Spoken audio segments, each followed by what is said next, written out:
Hey, welcome back to another episode of Heroes and Videos. We are doing Mighty Thor Thursday for this episode, where we look at some Thor comics in my collection. Got some really eclectic ones this week, but a bit of a theme as we get towards the end of the video. And if you stick around to the end, I recently picked up at a convention the oldest Thor comic in my collection. Technically, it might be the oldest Thor comic ever. Which probably is a big enough clue for you all to figure out what that is. But please stick around to the end of the video. Hit like. Would love to have you subscribe. All that wonderful YouTube channel stuff. But let's get right into it. First up is Thor 32. But the volume, I couldn't tell you. It is Legacy Thor 358. Dr. Doom cover. Crack of Doom. Very interesting sound effect there. You see Thor and Dr. Doom just going right at it. Just a great cover where, as opposed to the grandeur and the power that you would think of with these characters exhibiting, it's very uptight, up close in your face. So that's a just like that cover. It's from a run that I haven't covered much, and honestly it's been a long time since I've read it, so I probably need to get back into it. But that is Thor 32. Here's a fun one. Thor 366 from the Simonson run. I think everybody remembers Frog Thor. I don't remember what they called him. Was it Throg? Was that the popular name for this iteration of the character? You see Loki in the background. And it asked the age-old question, what do you call a 6'6" fighting mad frog? It says, and down at the bottom it says answer inside. I'm going to guess that what you call a 6'6" fighting mad frog is anything he wants, which I know is an old joke. I apologize for that, but I love this cover. It's it's classic Simonson, even though it's a kind of a ridiculous premise. If I recall, Thor is actually frog size. I don't know that he's 6'6", like the title reads here, but because it has been a while since I've read this one as well, we'll have to crack into this week and take a look. Next up. I thought this was cool from the frenetic Ron Frenz era. Tom DeFalco and Ron Frenz. I usually try to get Ron's books into the feed here because he did such an amazing job with everything he touches. This was kind of cool. This was that era I think I've mentioned where you just never knew what was going to happen month to month. And here, in the midst of a Thor Juggernaut battle, which obviously is just as cool as it sounds, you've got the first appearance of the New Warriors. I liked the New Warriors as a kid, or as a young adult, I should say. Thought they were pretty cool.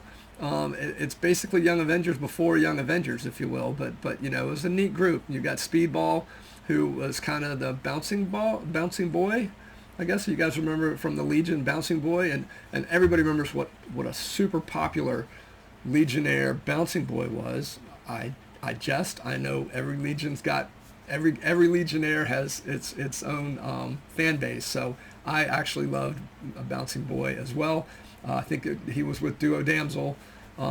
She wasn't Triplicate Girl when I started reading Legion, but I digress. Speedball, I would hazard to say, was more popular.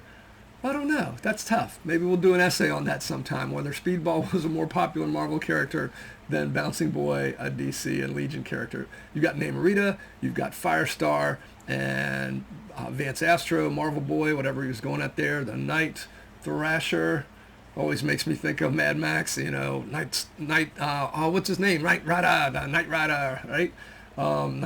Night Thrasher. And the one that really throws me here, and you'll see he's not wearing the Nova Corps, and he's in red and yellow instead of his classic blue. It's Richard Rider, but they were calling him Kid Nova at this point, and I don't think Rich was a kid at this point. I think it was more they were trying to make this like a teen group, kind of an answer maybe to Teen Titans on DC side. I don't know, but I kind of like the outfit even without the stars. It's got that can't quite see it, that button up one side of the chest there look to it. It's kind of a neat different look. I'm surprised they haven't played around with this more because that color scheme is actually pretty cool. But yeah, this is the first appearance of the New Warriors, which great late 80s, early 90s team there. Now, the next book, you'll notice I often have some weird things representing here on the shelves behind me. Obviously, the Rams helmet, because it's Football season is upon us. Go Rams. Whose house? Rams house. I don't know if you can see the shirt. That got Thor over there. You'll wonder, probably no big mystery why I have Valkyrie, because the that Alex Ross cover, because Valkyrie, though she wasn't initially an Asgardian, if you go back to the Defenders days before they kind of did that little bit of a reboot with her, or what's it called? Oh, it escapes me. When you go back, the retro thing where you redo stuff, and I'm drawing a blank. It'll come to me later in the video. But beside her is Mephisto. And we talked in some past videos about Mephisto being a great Silver Surfer villain. He's also been a great Thor villain a few times over the past. And I thought, and Valkyrie double fits the bill over here, because you remember Devil's Anus from Thor Ragnarok? Well, it looks like this Alex Ross cover. The first thing that I think of when I see him standing in that pose is Mephisto's armpit. So I figured if we got Mephisto's armpit back there, we need Valkyrie's armpit to offset it. So there you go. You never know what you'll learn in an episode of Heroes and Videos, never mind Mighty Thor Thursday.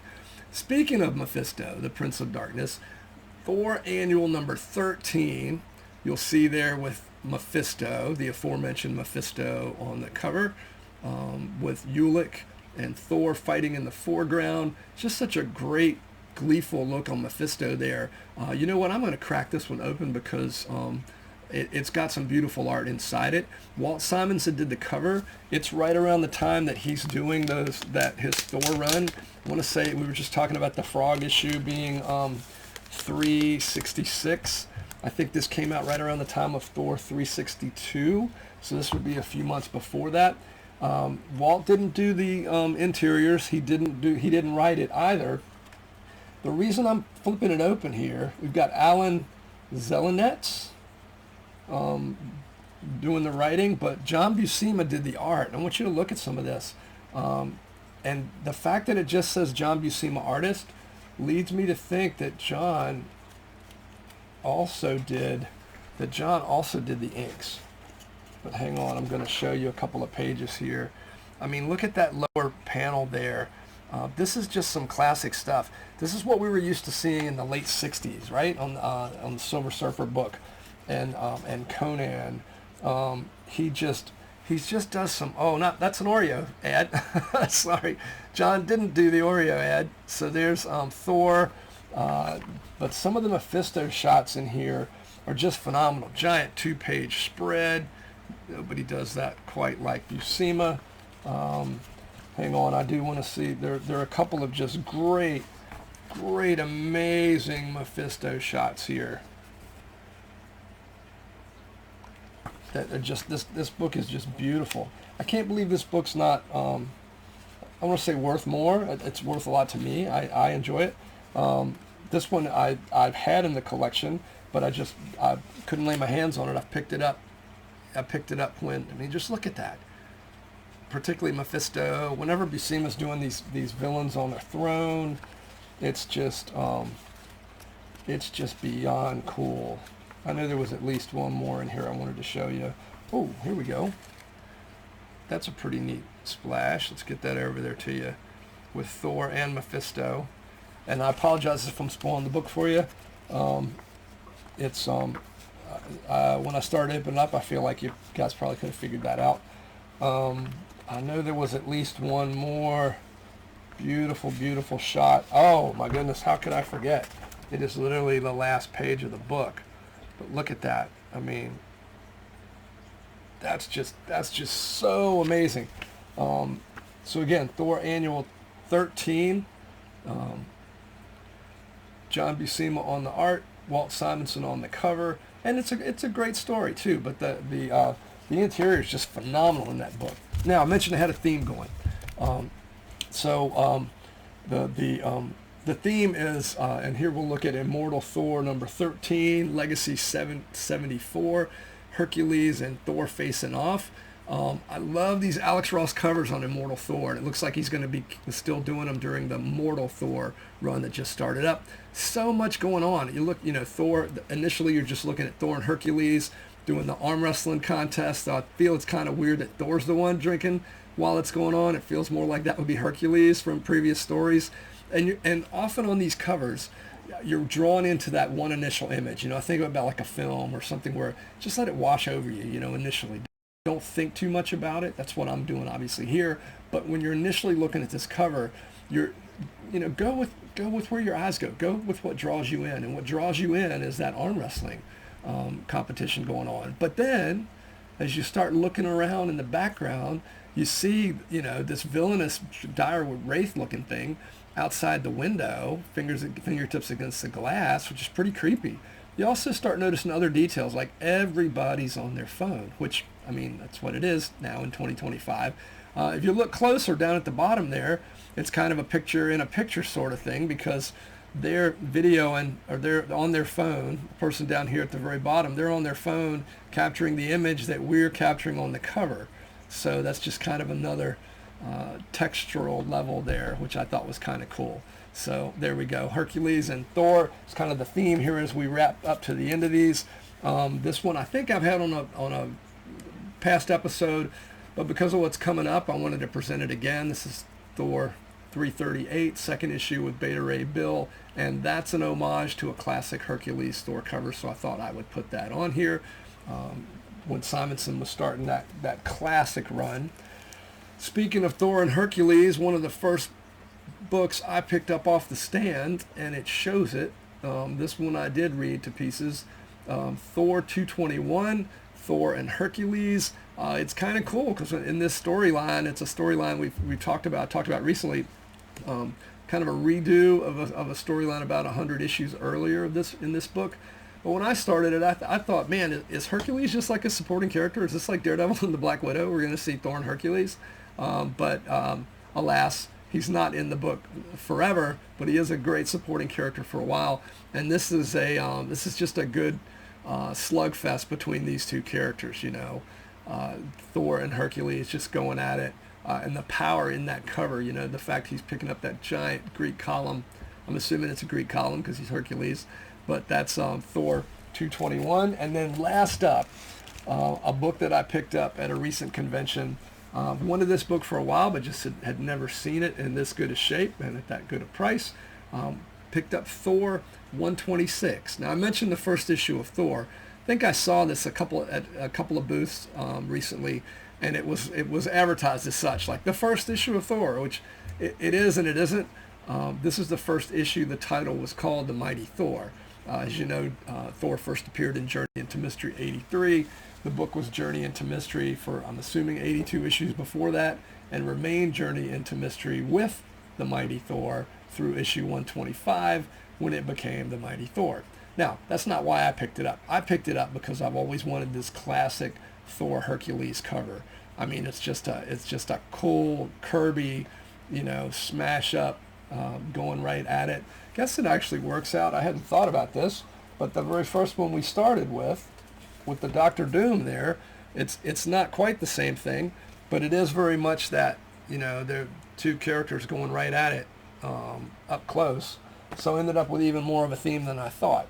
It definitely goes with the Beta Ray Bill cover. There we go. It definitely goes with this one. Oh, how are we going to do this? Maybe let's try to do it without blinding you at home. Somehow I'll get this. Yeah, those Thors are that is definitely an homage to the Thors there, because they are practically the same. That is practically the same piece of work. I'm not saying Walt traced it. I'm not going there. Oh, sorry. I'll figure it out. But here we go. So 1, 2. 1, 2. Yeah, very much that Thor is very, very close to the other Thor. How's Hercules Beta Ray Bill holding up? That's a little bit more difference there. But just such a super classic cover, one that I've always wanted in my collection and now have it. So that was kind of my prize of the weekend. I'll be doing a show. Actually, it might drop before this Mighty Thor Thursday drops. On the comic convention I just went to, and some of the books I picked up there. It was an awesome show. I look forward to saying more about that in an upcoming episode of Heroes and Videos. So in the meantime, thanks for tuning in to Mighty Thor Thursday, whatever day of the week it is that you're watching it. Thanks for checking out the channel. Please hit like, subscribe, notifications, all that wonderful stuff. And in the meantime, even more importantly, keep reading comics, keep going to see movies, and be kind to each other.